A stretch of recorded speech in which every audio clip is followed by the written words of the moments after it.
Come closer, step out of the present, and let the shadows of history draw you in. This is not just a story, it's an invitation to witness echoes of a world long gone, yet still alive in stone and memory. We stand before the Colosseum, not as tourists, but as listeners to the past. Its ancient walls loom before us, silent yet heavy with the weight of centuries. Here, every stone is a page in a book written with sweat, ambition, and blood. Its broken crown of stone rises against the sky, echoing with ancient sorrow. The arches, once gleaming, now cast long shadows, reminders of glory and grief intertwined. Today, it's a monument, but once it was a stage for suffering. The arena floor, now silent, once trembled beneath the roar of the crowd and the cries of the condemned. Listen beyond the city's noise to the whispers in these stones. If you pause, you might sense the pulse of ancient Rome, beating faintly beneath the surface. They tell of lives ended for the crowd's amusement. Each mark, each groove is a silent testament to the men and beasts who met their fate here. Imagine the Colosseum, new and alive, buzzing with 50,000 voices, the air thick with anticipation, the city's heartbeat echoing through marble and sand. People from across the empire gather, dressed in their finest, eager for blood. Senators, merchants, slaves, all united by the promise of spectacle, their eyes fixed on the arena below. This is no play, the actors will not bow. For those waiting in the darkness, the stakes are life and death, and the outcome is written in sweat and steel. The arena's sand will soon be stained red. Each grain a witness to the violence, each stain a memory that refuses to fade. Power and pain built this place. The hands that raised these walls were calloused and weary, driven by the will of emperors and the dreams of a restless city. Walk with me through the dark archways into the heart of the beast. Each step forward is a step deeper into the past, where the line between spectacle and horror blurs. The corridors are cool, haunted by fear and memory. Shadows linger here, as if the walls themselves remember the terror and anticipation that once filled these halls. These walls have seen men dragged in chains, heard the roars of lions, and the prayers of the doomed. The air is thick with the ghosts of those who never left. The true stories here belong to the nameless, the forgotten. Their hopes, fears, and final moments are etched into the silence that now fills the arena. The sand waits, hiding what lies beneath.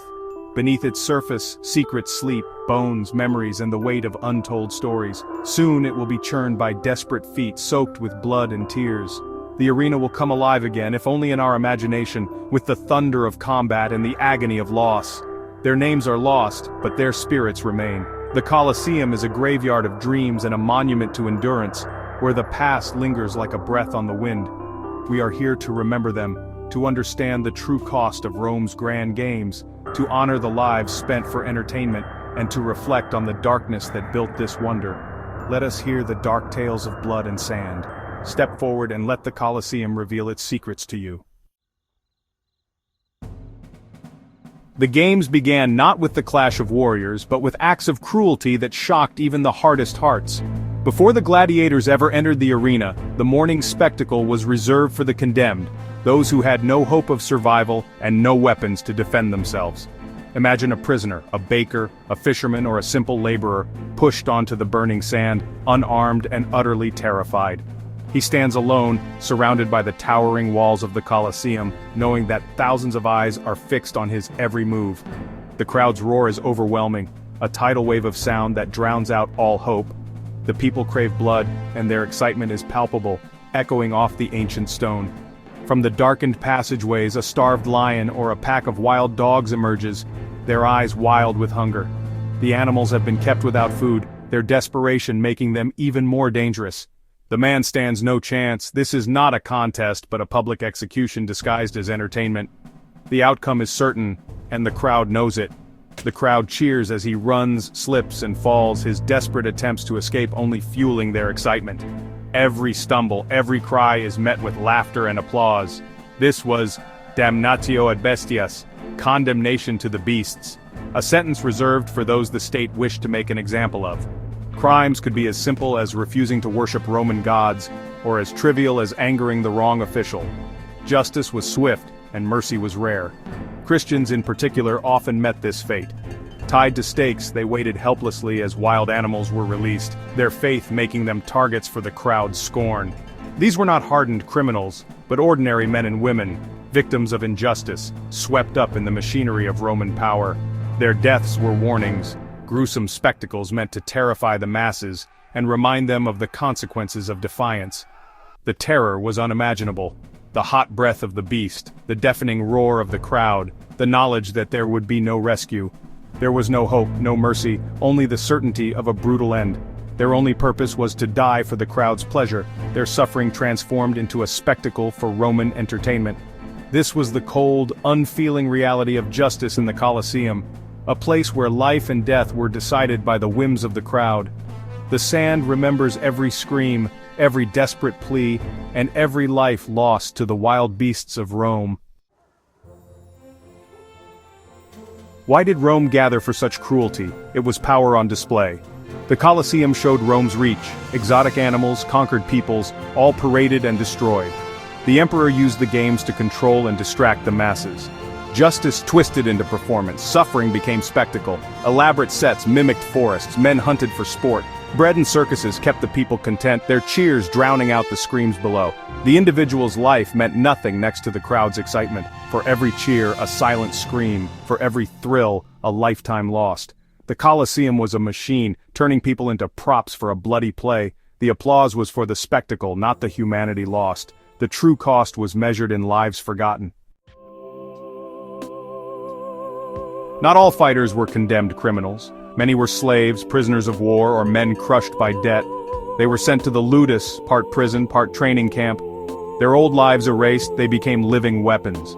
Training was brutal. Food was fuel for muscle, not comfort. The lanista owned them, investing in their survival for profit. Freedom was a distant dream, symbolized by the rudis, a wooden sword. Most never earned it. Every fight could be their last. Even the popular had no control over their fate. The school stripped them of identity, remaking them as Thracians, Samnites, Gauls, fighters, not men. They trained alongside future opponents, forced to suppress fear and hope. Their only value to create a spectacle of violence. The price of a slim chance at freedom was their humanity. The arena demanded everything. Few left it whole. Gladiators formed bonds, brothers in suffering. They trained, ate, and healed together, forging fragile friendships. But the arena turned friends into enemies. Organizers pitted them against each other for the crowd's delight. Imagine fighting your only friend, knowing only one survives. The crowd cheered, blind to the betrayal and pain. Some made pacts for mercy, others grew cold, fearing connection. The arena broke not just bodies but souls. Even legends tell of victors who could not live with their actions. In the end, friendship was just another casualty. Stand on the arena floor and look up. Stone arches towering above, sunlight pouring through ancient gaps, the ghosts of centuries pressing in. The air is thick with anticipation, as if the very walls remember every cry, every cheer, every desperate plea that has echoed here. 50,000 faces, a single monstrous voice. The crowd is a living beast, its hunger for spectacle insatiable, its gaze fixed on the sand below. The roar is overwhelming, a wave of noise and expectation that crashes over the arena. It drowns out thought, swallowing fear and hope alike. Each cheer, each shout is a demand for blood, for courage, for something unforgettable. To the crowd, gladiators are characters, not people. They are heroes and villains, living stories written in sweat and sand, their fates decided by the whims of strangers. Their fear is part of the thrill. The audience feeds on the tension, the uncertainty, the knowledge that life and death hang in the balance with every clash of steel. Inside, the fighter hears only his heart, feels only the weight of his sword. The world narrows to the pounding in his chest, the rough grip of leather, the taste of dust and fear. He is utterly alone, his story unknown to the masses, his memories, his hopes, his pain. None of it matters to the crowd. In this moment, he is both legend and nobody. The crowd's joy is built on his despair. Their laughter and cheers rise as he falls, their excitement peaking at the sight of his suffering. The more desperate the fight, the greater the entertainment. Every wound, every gasp, every drop of blood is a gift to the audience, a moment to remember. A plea for mercy is met with scorn, stoic death is praised. The crowd admires bravery, but they crave the finality of defeat, the spectacle of a life ending before their eyes.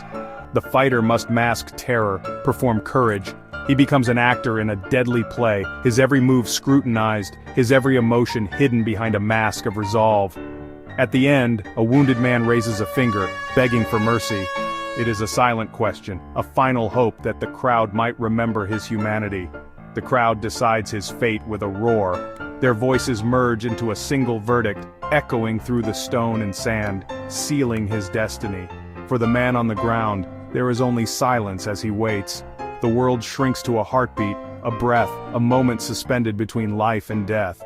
The emperor's thumb becomes his final judgment, one gesture, and a life is spared or ended, the ultimate power held in a single hand. The crowd's will is law, their passion, their cruelty, their fleeting mercy, all become the rules of this brutal game.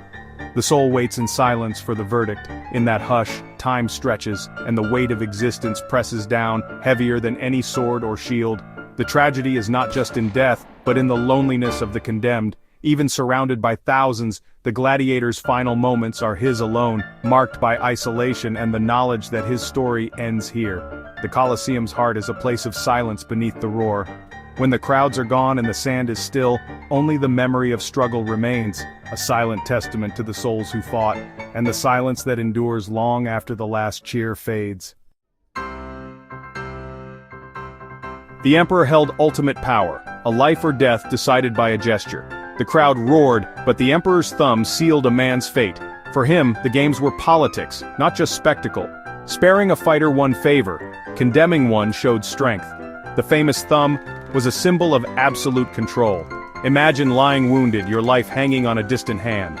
Some emperors, like Commodus, turned the arena into a stage for their ego, slaughtering helpless opponents. The gladiator had no rights, no appeal. His life was property, his death a show. The system placed absolute power in the hands of the elite. The lower classes, slaves and foreigners were expendable. A life could be ended with a casual gesture. The Colosseum's greatest injustice was this, a man's fate decided by whim. Before the fight, the gladiator waits in the hypogeum, dark, cramped, filled with fear. The air is thick with sweat, blood, and dread. He walks the narrow corridors, torchlight flickering on stone. The roar above is a distant thunder. He passes others, some preparing, some already lost. The journey from darkness to blinding sun is a final brutal ritual. In seconds, he must adjust, fight, survive. For many, this walk is their last. The shadow of the Colosseum is a shadow of death. Every step is a march toward fate, not glory. The games end, the crowd leaves, their hunger for violence sated. The arena falls silent, heavy with what's been lost. Attendants rake the sand, covering the blood but not erasing it. The suffering soaks deep, a permanent record beneath the surface. Fighters' bodies are dumped in common graves, their names forgotten. They were farmers, fathers, sons, lives erased by the spectacle. The Colosseum remembers emperors, not the thousands who died. When you see its ruins, remember the silence that followed. Think of the countless lives sacrificed for entertainment. The true story is written in dust and blood. The greatest spectacles are built on the deepest suffering. The crowds are gone, but the whispers of the lost remain. Listen and remember. And